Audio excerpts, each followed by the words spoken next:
Would I consider what just happened to ICP to be interesting news? Well, arguably, yes, even though nothing I say is financial advice. Dfinity, they recently made a post saying how in a move towards having hardware-enforced subnet security on the internet computer, a subnet made entirely of TEE enabled. Now, TEE stands for Trust Execution Environment.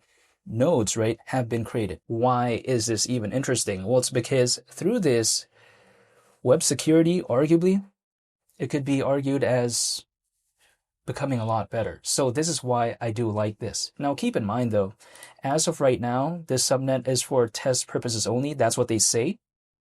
However, I think this is actually a good step moving forward for the future of ICP because you know what? What do a lot of developers care about? Security. They also care about reliability and all this, but security is one of the top priorities they care about.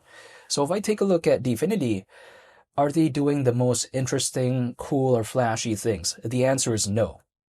But then at the same time, are they doing useful things? I think yes, because is this gonna make headlines? Is this gonna, make it suddenly cooler than Shiba Inu or Dogecoin? No, it's not gonna do that, but this is actually, I think, enhancing the future potential adoption of something like the internet computer. So why is that a bad thing? I think this is actually really cool. And I think it's pretty interesting to me because, again, they're at least doing this. They're doing something. So I do like seeing that.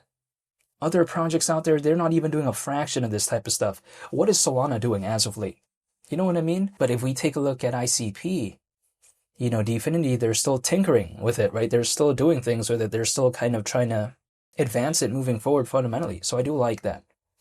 Now, of course, this doesn't change much in terms of the charts, but in terms of the fundamentals, I think this could have big future implications, but only time will tell. However, even besides that as well, sure, we're around 41.5 times lower than $100, but here's the thing. I feel like by me holding as of right now within this space, the key is that if I could just keep holding until the market changes, I feel like, you know what, I'm going to wait because waiting for me is the easy part anyways. If I have no need to exit, if I don't want to exit anyways, I'm not going to be leaving just because a lot of people are leaving and I'm like, oh, I'm bored, I'm going to do that. No, I am not going to be doing that. Again, if the only thing I have to do is wait, that's like the easiest part for me, right? Because if I have no need to exit, time's on my side in that sense, right? It's like, for instance, if let's say there was something I acquired, the value went down. However, let's say there's a chance maybe it could recover, but all I have to do is wait. I'm not saying it has anything to do with this, but I'm just saying, if that's a scenario, well, it's not like if it goes down, that's it forever, right? The depreciation sometimes isn't locked. It's not permanent, arguably, in some cases.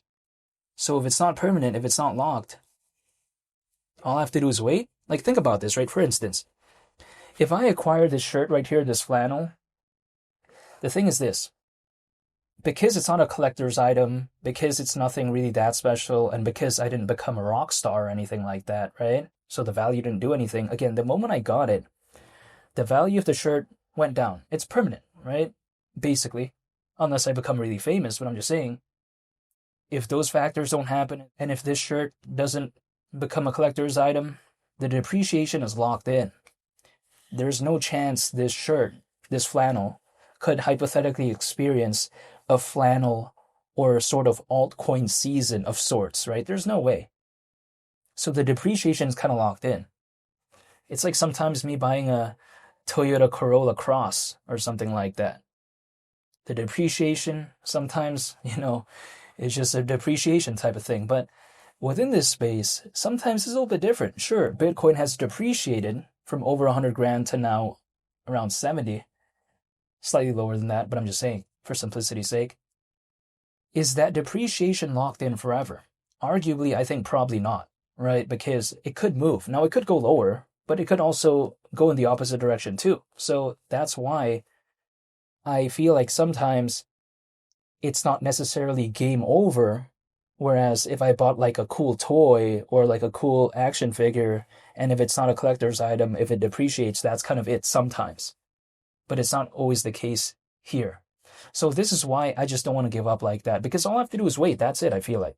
Now, it could not do anything. Like, it could do that. However, there could also be a hypothetical altcoin season. And so I'm going to wait. As long as I still can live my life and just continue on, like, why would I just exit for fun like that? It just makes no sense. And again, if anything, I'm just bringing my average down anyways by dollar cost averaging once a month, especially at these levels. Like, ICP is below $3, which again may not sound like a good thing, but for dollar cost averaging, personally for me, I like saying that because my preferred conditions to dollar cost average is preferably at as low as a point possible, right? For the project that I'm a fan of. So if it's just naturally presenting me with that, I'm not going to be complaining.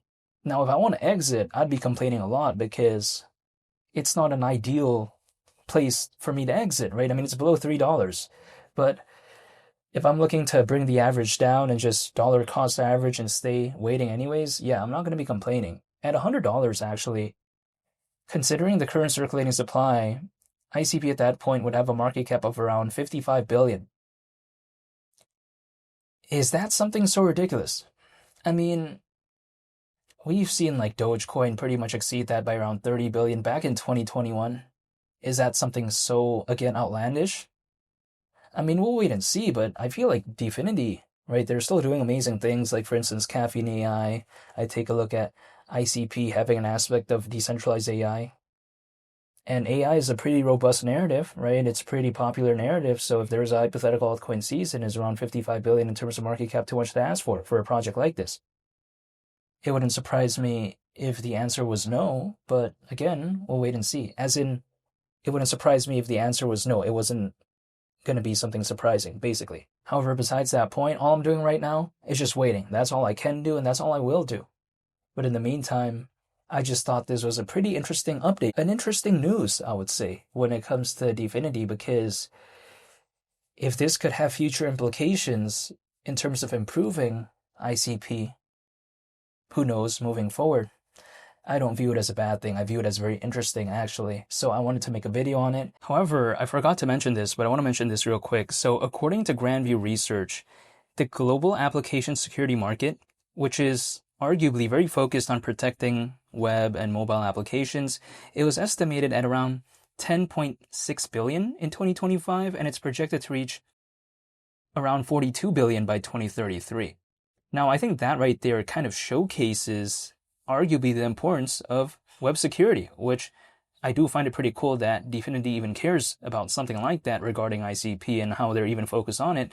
And I think, again, that kind of highlights this recent news, right, where it showcases web security and its importance and how Dfinity, I think, arguably may understand that. And also, I want to say thank you for watching. I hope you all have a very nice day. Feel free to subscribe if you enjoyed this video, and feel free to like the video if you liked it. I greatly appreciate it. And again, I'll be sure to make more updated videos when it comes to ICP, and I'll see y'all on the next one. It's been Lee the Captain. I'm out. Peace. Bye.